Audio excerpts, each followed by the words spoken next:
Hey everyone, welcome back to new video. तो दोस्तों, अगर आप लोग भी ईटीएफ में निवेश करते हो तो सबसे ज़रूरी चीज़ आप लोगों ने ज़रूर सुनी होगी कि इस ईटीएफ का ट्रैकिंग एरर इतना होना चाहिए।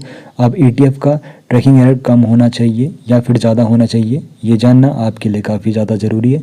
और ट्रैकिंग एरर होता क्या है, ये इन्फॉर्मेशन भी जानना आपके लिए काफ़ी ज़्यादा ज़रूरी हो जाती है अगर आप लोग ईटीएफ में निवेश करते हो। तो पूरे एग्जाम्पल के जरिए यहाँ पर समझेंगे आखिर ईटीएफ होता क्या है। तो सबसे पहले आपको आसान शब्दों में बताऊं तो ईटीएफ का फुल फॉर्म होता है एक्सचेंज ट्रेडेड फंड, यानी कि निवेश का एक उपकरण है जो किसी विशिष्ट सूचकांक यानी कि निफ्टी, सेंसेक्स, बैंक निफ्टी, ये कुछ भी हो सकता है।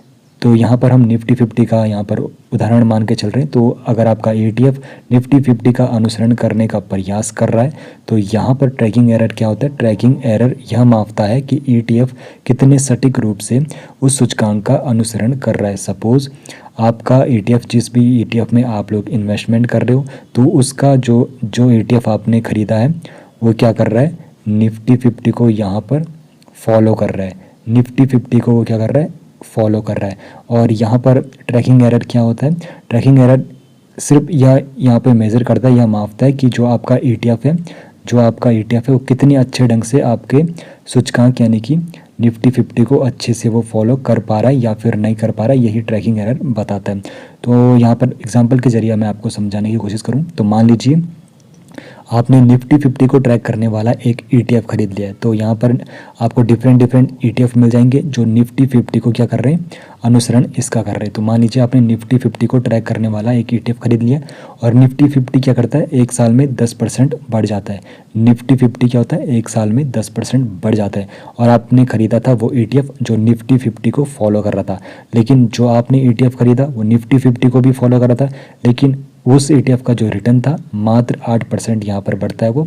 तो इस मामले में ट्रैकिंग एरर कितना हो जाएगा? ट्रैकिंग एरर यहाँ पर हो जाएगा 2%, यहाँ पर ट्रैकिंग एरर हो जाएगा। तो इसका मतलब क्या है कि जो आपका ईटीएफ है निफ्टी 50 से 2% कम यहाँ पर प्रदर्शन कर रहा है। तो उम्मीद करता हूँ आपको ये समझ आ गया होगा। आप लोगों ने ईटीएफ खरीदा जो निफ्टी 50 को क्या कर रहा था? फॉलो कर रहा था। निफ्टी 50 को फॉलो कर रहा था। निफ्टी 50 साल में 10% बढ़ जाता है, लेकिन जो आपका ईटीएफ है जो निफ्टी 50 को फॉलो कर रहा था वो मात्र कितना बढ़ता है? 8% बढ़ता है। तो ऐसे में यहाँ पे कितना डिफरेंस आपको दिख रहा है? यहाँ पे 2% का आपको डिफरेंस दिख रहा है। तो यही होता है ट्रैकिंग एरर। और यहाँ पर कुछ चीज़ें मैटर करती है जो ट्रैकिंग एरर आखिर होता क्यों है। तो ईटीएफ को चलाने में कुछ जैसे खर्च लगते हैं, इसमें मैनेजमेंट शुल्क लग जाता है, तो ये खर्च ईटीएफ के रिटर्न को कम कर सकते हैं, इसीलिए ट्रैकिंग एरर आपको देखने को मिलता है। और सूचकांक में जैसे निफ्टी 50 में क्या होती है? 50 टॉप कंपनियां होती है जिनका मार्केट अच्छा होता है, मार्केट कैप अच्छा होता है। तो यहाँ पर अगर सपोज़ कोई कंपनी अच्छा प्रदर्शन नहीं कर रही है तो उसको निफ्टी 50 से यहाँ पर बाहर कर दिया जाता है। तो ऐसे में क्या होता है? आपका ईटीएफ तो यहाँ पर निफ्टी 50 को फॉलो कर रहा था, लेकिन उसमें कुछ समय लग जाता है ईटीएफ को इन बदलावों, जब कंपनी बाहर हो गई तो ईटीएफ को इन बदलावों को लागू करने में कुछ समय लग जाता है, जिससे ट्रैकिंग एरर यहाँ पर हो सकता है।